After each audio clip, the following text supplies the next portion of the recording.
Please welcome Bob Masterson.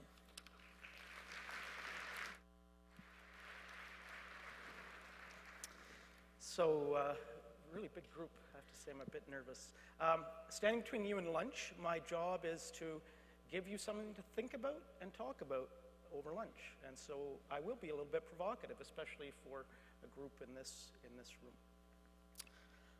I was born in 1964 into an economy of about $8 trillion, 3 billion people, and that year the world produced 10 million tons of plastic. I'm 55 now. The economy is worth $80 trillion. We have about 8 billion people on the planet, and this year we will produce something close to 400 million tons of plastic. I hope to stay healthy. I hope I'm with you back here with Mark and team in 30 years from now. And in 2050, the world will have about 10 billion people, we expect. Best estimates are probably an economy of $200 trillion. But here's the question that's on my mind, and I think it really should be on the mind of most of you in this room. And that is, what is the plastics industry going to look like in 2050? The answer isn't as clear as we would actually like, and it needs some thought. And you know, we have these forces of population growth and economic growth that on the one hand, it really suggests nothing but a bright, prosperous, growing future for the plastics industry. But I'm telling you, there are some very, very strong warning signs out there that suggest it could be a very different future and one that we might not be so comfortable with. Now, I think if we want to know where we're going to go, we better know something about where we came from and something about where we are today. And what I will tell you is if this plastics industry is going to be strong, prosperous, and growing, its future will be and must be significantly different than it is today. So let's just go back and we'll start at the beginning. So we're going to go back. By some accounts, the modern age of plastics started actually in 1863. And an ad was placed in the New York Times. And it was by a billiards manufacturer, and it offered the princely sum of $10,000 in gold to anybody who could come up with a substitute for ivory. Even in 1837, the world was killing about 50,000 elephants a year, and you know, this was a problem. And you know, maybe we could think the motivations of that billiard supplier were that they wanted to protect the species from extinction. They wanted to, you know, conserve elephants. On the other hand, what's more likely, especially for a room like this, is they wanted to sustain and grow the billiards industry, and they would not be able to do that if ivory wasn't available. So a young New Yorker by the name of John Wesley Hyatt stepped into the fray, and he introduced the first synthetic, not fully synthetic, but the first synthetic material in human history, celluloid. Like ivory, it didn't get soggy when it was wet. It didn't discolor over time. It didn't turn brittle. It was a remarkable material. And this is a story we see played out over and over again in the history of plastics, that the availability of natural materials to meet the needs of this fast-growing economy and population, the natural materials just couldn't do it. And plastic stepped in and served those needs. And if I share one other really quick example with you, just to make sure you understand this, in 1938, Dupont engineers invented the first completely synthetic textile. Of course, we're talking about nylon. And the use of nylon throughout World War II just expanded just enormously, because you had this demand for uniforms and parachutes and tents and all kinds of things. And yet, because of the war, not enough wool, not enough cotton, not enough silk, right? And so you saw this growth of this new material just skyrocket. And we see this over and over through the past 70 years. Every time plastics came into a new market segment, it conquered whatever was there today. And that's why we've gone from 10 million tons to 400 million tons. I'll give you some context for that. What does that really mean? On the last 70 years, plastics production has grown compound annual rate of growth of 8.5%. On average, over the last 70 years. That's 2.5 times more than global GDP. And that far, far, far exceeds every other available commodity that you could possibly think of manufactured the commodity. There's nothing like it. So again, I'm going to just pause and say, what's that really telling us? Like, obviously the world's going to grow, the population's going to grow, the plastics are going to continue to penetrate and conquer more and more markets. We've got a bright, sustainable, prosperous future. But I'm going to say again, there's some warning signs. So I am still a little nervous. This is a really big room. And I think in an attempt to try to reach you, what I want to do is I want you to come on a little journey with me, okay? And we're going to meet 3 people on this journey. We're going to meet Gus, Nancy, and Sarah. And I know you don't know Gus, Nancy, and Sarah, but I know you've all been on this journey many, many times, and I know you all know people just like Gus, Nancy, and Sarah. It's a lovely spring Saturday. The playoffs are on. The game last night. We're going to the grocery store. We pull up. Automatic doors open. We find ourselves, of course, right in the middle of the produce section. Take in the aromas, fruity, earthy smells. It's wonderful. We look at all these bright, brilliant colors, and we see, what a lot of plastic. There's more plastic in here than when I was in here last week. We start our shopping, and just partway through the produce section, we run into Gus. Gus is the produce manager. And Gus shares some information about what's on sale and what we might want to put on the grill when we get home tonight after we cut the grass. And we say, hey, Gus, while you're here, something on my mind. Love your store. Prices are good, produce is good, it's clean, you got great staff. But, here's what happens. Every week I go home and I put the groceries away, my daughter Sarah says, Dad, did you go grocery shopping or plastic shopping? Right? So what gives, Gus? I mean, I've been shopping, I'm 55, shopped my whole life. Where's all this plastic come from? I don't remember this. There's more here than there was before. So Gus stops and he looks at us and he tells us something really fascinating. He says, I'm going to give you a number, 50%. Okay, what's that, Gus? What's 50%? 50% of all the produce in his store goes to the dumpster. It doesn't go to checkout. It goes to the dumpster. So he says, Bob, I wish corporate would just take the money and burn it, because now when they send it to me, I got to pay for the waste management charges to dispose of this. 50% of all the produce.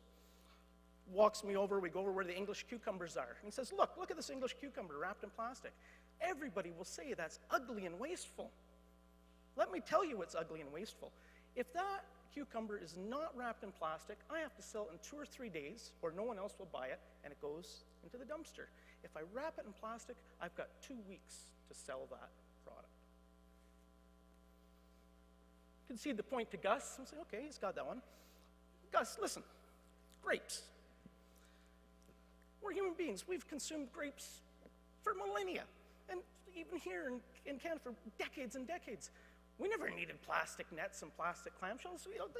That's just an obscene waste of resources. Like, why would anybody want to do that? But Gus looks at us and he says, it's your problem. It's your fault. You come in and you want only the best for your family. And so what do? You start to handle the grapes. First of all, that's gross and unsanitary. The ones you leave behind, you've handled them, someone else is going to eat them. They don't cook grapes. That's gross. Second, when you're handling all those, think all the ones that fall on the floor. Where do those end up? They go straight in the dumpster. And third, as soon as you've touched it, if you don't take it, about an hour and a half, they get bruised to the point that no other customer will take them. So, if I don't put them in plastic clamshells and plastic nets, I'm going to lose 60% of the grapes just to wastage. I put them in there, you don't get a choice. You take what's given to you, and you take the best your eyes see, but you don't get to touch them. And we can reduce our in-store waste by over 50%. You think grapes are expensive now? You should see what they would cost if I didn't have them in plastic nets and plastic containers. He says, I'm going to tell you one other thing. 40% of all the plastic produced in the world is actually made for packaging of foods.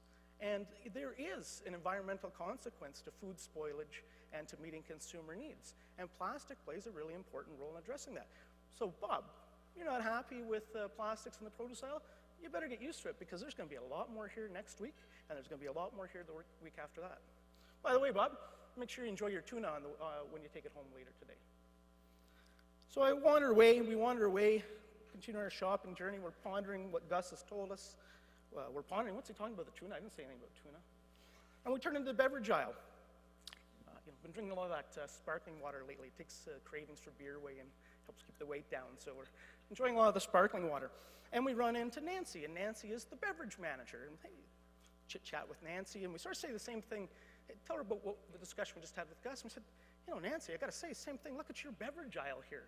Like, it's just the plastic aisle. And Nancy rolls her eyes a bit. We get the sense that she's probably had this conversation before. And she says, I'm going to tell you something. I'm going to tell you something you probably don't know. When you buy that beverage and you get to the checkout and you pay for it, only 10% of the cost is actually the product that's in the container. Another 20% is the cost to transport and distribute that product that you're going to consume. The other 70% of the cost is to produce and transport the packaging. 70% of the cost. So, what's the most economic material out there to help with that? Well, there's no question it's plastic. So she says, come on with me. You're talking about sparkling water. So we go up and we stand in front of the sparkling water. And she says, okay, do you want carbonated? Okay, great. Do you want it resealable or is this single serve? Oh, no, I like the big bottle. I got to save money here. I want the big bottle. I got to reseal it. She goes, okay, you got two choices. You got glass or plastic. You can't reseal the metal container once it's open. Didn't think about that. She says, what do you want, a small bottle, like 750 mils, or do you want the 2 liter? I think I got to save my money. I want the 2 liter. She goes, one choice only, plastic. There is no other material that can carry that much beverage, that much product with strength and integrity. Only plastic. Then she goes on. She says, okay, you got kids at home? Drop a plastic bottle on the floor. It's not going to break. I like it in my store. I don't have to clean up glass when someone drops a plastic bottle. You want to talk about weight? Replace the plastic with aluminum, it's 1.5 times as heavy. Replace with another metal, it's 4 times as heavy. Replace with glass, it's 20 times as heavy. So that's why you're seeing all this plastic in the aisle. There's a lot to think about. Take our sparkling water, we put in our cart, and as we're departing, Sarah says, yeah, you're going to see more of us next time here. And by the way, make sure you enjoy your tuna on the way home, or when you get home. So we finish our shopping, we check out, we get in the car, and we're heading home. And, you know, we're wondering what our daughter Sarah and the family's going to think about that pouch, that stand-up plastic pouch of tuna that we just bought in the canned goods aisle, where we got our pouch of stand-up, plastic pouch of stand-up tuna. And just then we hear something of plastic on the radio, and we turn it up, and the broadcaster says, in secret polling conducted for the Chemistry Industry Association of Canada and obtained by this reporter, the Canadian public, 93% of the Canadian public is concerned about plastics choking our rivers, lakes, and oceans. More than 9 in 10 Canadians believe that plastic is the worst material for the environment among all other choices. 9 in 10 Canadians. The reporter goes on to say, provinces are taking action. British Columbia, Newfoundland, Prince Edward Island, Nova Scotia are all in the process of banning plastic bags in 2020. Meanwhile, and check your newscast today, meanwhile, the Federal Minister of Environment has reconfirmed his government's commitment to phasing out unnecessary single-use plastics by 2022. Put the car in the garage, think, you know what? We better hide that pouch, that stand-up plastic pouch of tuna, in the back of the cupboard and sneak it into our lunch on Monday before Sarah sees it, right? So we have our lunch, and we forgot, oh darn, gotta go into town and get our dry cleaning. So we go into town, we pick up our dry cleaning, we said, let's go to that little cafe. We haven't been there for that new cafe, and we get a takeout cup of coffee, probably polypropylene lid, probably David. And, you know, we're going to cut the grass later. That little clamshell of organic energy bite sure looks good, and we're going to work off the calories anyway. Let's take that with us. We go home, put the dry cleaning away, we drink our coffee, we eat all the energy bites. That was probably a mistake. And we proudly go over and open up the drawers underneath the sink, and we put in the plastic film, and we put in the coffee cup, and we put in the lid, and we put in the clamshell. Feel quite good about what we've done. It's time to go have that appointment with the lawnmower. And just as we turn around, we come face to face with Sarah. Dad, how many times do I have to tell you? Plastic film can't be recycled. Coffee cup can't be recycled. Lid can't be recycled. Plastic clamshell can't be recycled. And don't even get me started about that plastic stand-up pouch of tuna. What were you thinking?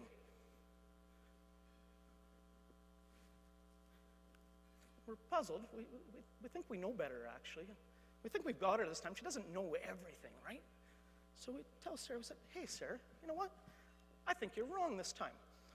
I was watching the Flames game on TV last night, and there was a public service announcement, and it said we can recycle all of our plastics, number 1, 2, 3, 4, 5, 6, and 7. We can recycle plastic film. We can recycle coffee cups and coffee cup lids. And, by the way, that pouch, I checked. It's 100% recyclable polyethylene made by an Alberta-based company. And Sarah says, Dad, we don't live in Calgary anymore.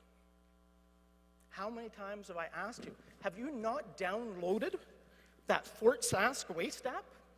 None of that stuff can get recycled here. We don't live in Calgary. You made us move here when you took that job.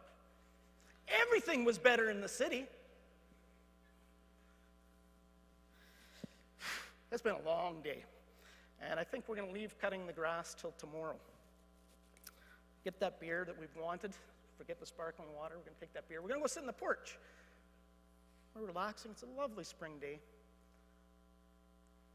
Look up to the heavens. We're pretty content with our standing in life, where we are in the universe. And just then, this plastic bag floats by our eyes, untethered, like a grotesque version of the kite we had as a child. Okay? So I tell you these things because this is where we're at. We're at a point of inflection. We have all these tremendous benefits, economic, environmental, and social benefits of plastic, but there's no future. There's no future if we don't figure out what to do with that material after we've used it. And I'll just get myself back on track here, and then we'll finish up. So what I hope you take away from this journey, I want you to appreciate that the future of plastics is probably a little less certain than you might have thought when you came in the room today. You might have heard some noise out there, but I assure you the future is uncertain. And what I hope you take away from the journey is an understanding that there really can be only one future, and a future that allows for that growth and for those benefits to occur. And that future, post-use plastics, must be recovered, they must be recycled, they must have a continued life and without rapid downgrading. And it has to happen really quickly. It really has to happen quickly. So, look, there's lots of challenges, there's lots of changes. Tyler talked about it. There's roles for everybody. There's roles for government, federal, provincial, municipal. There's roles for consumers. But I want to talk today about the role of industry. What does industry have to do to re-earn and sustain the consumer and public's confidence in our plastic materials? And I've got 4 things I want to mention to you. So the first thing, let's be completely honest with ourselves. Industry has to pay for, and industry has to establish the markets for the products that you already put in your blue box and that are completely recyclable. BC does a good job, Alberta does not, and Ontario does not. We do not recycle the stuff we put in our blue box already. And one of the problems is, well, let me say, why does industry have to do that? We can't rely on municipalities. Go talk to your mayors. Where does recycling actually rank on the citizens' priorities, especially when we have the backdrop of the economic challenges? And youth unemployment, what was that, 20% for men between 15 and 24? Like, they're not thinking about plastics and recycling. They're thinking about it, they're getting a lot of noise about it, but they're not going to invest in that. The only people that can do that can create those markets, is industry. And here's the challenge, and I alluded to this in my remarks. It's not a question of not having markets, it's that we have too many markets. And in Alberta, you only really have 2 that are to scale, Calgary and Edmonton. And even there, it's pretty marginal, folks, right? So you have to transition. Every province has to transition to the model in British Columbia. 100% of the recycling system is paid for by people that put the packaging into the system. 100% of the recycling system is delivered by the people that put the packaging into the system. And I won't go at length, but the power of economics from the private sector makes that system work phenomenally well. One measure to help you understand that, in British Columbia today, 50% of all plastics entering the economy is currently recycled, and they'd like that to go higher. I'm originally from Ontario. We have 256 different municipal blue box programs with different rules. So why does some of the material not get recycled? Contamination. Why contamination? People are confused and frustrated. They don't know what to do. My family of 4, we've got 6 university degrees, and we spend more time arguing about what goes in the blue box than anything else. It's crazy. Why is it so hard? It doesn't have to be that way. So industry is going to have to do what it already does in British Columbia. Industry is going to have to pay for and manage the recycling system. If you think this is going to succeed, leaving it to municipal governments, you must have a lot better municipal governments in Alberta than anywhere else in the country. And even then, I would say they have other challenges. The second thing industry has to do is it has to create an internal demand for this post-consumer product within its own business. And Tyler talked about this a little bit with the idea of taking recycled plastics, recovered plastics, and turning them back into chemical feedstock. Industry has to do that. And let me tell you who's really driving that. And again, Tyler already mentioned this. Coca-Cola, Nestle, Procter & Gamble, these companies have made audacious targets, goals, demands of companies like Dow. Made demands that by 2025, right around the corner, 50% of all the plastic that they use in their packaging must be recovered post-consumer plastic. 50% by 2025. So when your customer's talking, you usually should be listening. And I can assure you in the case of the plastics industry, the industry is listening to its customers and is responding very quickly. And just a shout out to Dow. I was surprised Tyler didn't mention it. But in October last year, Dow was one of the first companies to market resin, plastic resin, just like the one he showed you, containing 70% post-consumer recycled, recovered materials. And that tells me 2 things. It's this idea of a circular economy. It's actually real. We can get there. And at 70%, it tells me, like, it's within reach. We can actually do this. And industry press suggests you're going to see more companies making very similar announcements and marketing similar products in a not too distant future. The third thing industry has to do, and Tyler, again, he gave us a little prelude to this. Industry has to design the products that can be recyclable in the first place. And I want to go back to that stand-up pouch. All those functions it has to perform. It has to keep a vacuum, right? It has to keep often oils, that has its own challenges. It has to be resealable. These are larger bags. You're not just one single serving. You'll use it over the course of the week. It's got to be resealable. You got to keep out harmful rays of light, harmful portions of the spectrum, but at the same time, the consumer wants to have line of sight to the product. They want to see that it looks fresh. The packaging has to allow for vivid branding in this hyper-differentiated marketing world. That's a lot of functions. And so when Tyler said these bags are usually made with 7, 8, 9, 11 different types of plastic, all laminated together, the reason is because it's got to perform 7, 8, 9, 10, 11 different functions. And this is elegant. It's just an engineering marvel that industry's been able to do this. It's elegant. It's fantastic. Can't be recycled.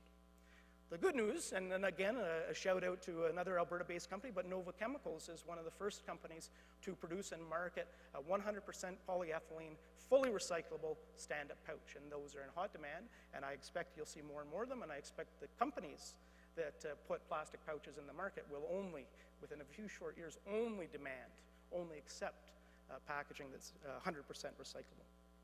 Fourth and final thing industry has to do, we can't dodge the elephant in the room. And the elephant in the room is exactly, again, what Tyler said. He got everything in way ahead of me. The crisis in Asia countries is serious. And you know, what drove public attention was seeing those pictures of, and Tyler even had it on his presentation, when you see a beach like that, when you see the sea turtle with a straw up its nose, when you see the sea turtle covered in fishing nets, like that, this isn't about, that's why I don't have slides and numbers here. This isn't about numbers and science. It's about human emotion. And there's not one person in this room that can look at pictures like that and not be affected and think that it's right. It's not right, it's wrong. And so industry has to play a strong role to address that. And the alliance that Taylor talked about is very important. They're investing in technologies, infrastructure, and markets in those developing countries so that we can eliminate this leakage, this gross leakage of plastic in the environment. So those are the things, the 4 things that industry has to do. Again, there's roles for everybody else, but those are the 4 things that, that industry is going to have to do to address the problems. Let me just summarize by saying the nature of how industries respond. I mean, industry's been working on this, it's been talked about, they've been working on it for decades. But the pace and scope and breadth of industry's response in the last 2 years, including brand new entrants in the market like Inter Pipeline saying, I've got to take responsibility for plastic waste before I even produce, it tells me a few things. First, it tells me the industry is exceptionally worried, and you should be too, about the plastic waste issue and what it means for the current business model. And let's be honest with ourselves. The days of making plastics out of scarce natural resources, using them once and only very, very briefly at that, and then disposing them of landfill or to the environment, those days are coming to an end. They're coming to an end quickly, and Sarah and her cohort are going to make sure of that. So that's the first thing it tells me. Okay? The second thing it tells me is industry sees opportunity. When you see the examples like Tyler talked about, when you see Nova's actions on the stand-up pouch, when you see the post-recycled plastic resin coming to the market, it tells me industry sees a business model here too. They didn't need government grants to do that. They said, there's a market here. I can get some leverage if I can do this right. So our industry's starting from a response that's both responsible, it's taking responsibility for this issue, and it's sincere and it's robust. And the industry's working in a very collaborative manner with all stakeholders and is building scalable solutions. So I think that's really important. And I'll finish by saying the third thing it tells me, and perhaps it's most important for this audience, is it does answer my question. It does answer the question I started with. It tells me that myself and everybody in this room should be optimistic about the future of the plastic industry in Canada, in the world, and in Alberta. There is indeed a future where plastics and the many benefits they provide can continue to dominate market after market and grow and be prosperous. There's indeed a future where we solve the plastic waste crisis and this challenge at scale and globally, where we re-earn consumer confidence and we avoid leakage of plastic material to our oceans. And that future is not 30 years away. It's not about 2050. The future is right around the corner. We can see it. It's going to be here before we know it. And the journey's already started. Thank you for your time. I hope I haven't kept you late for your lunch, and I look forward to talking to you. Thank you.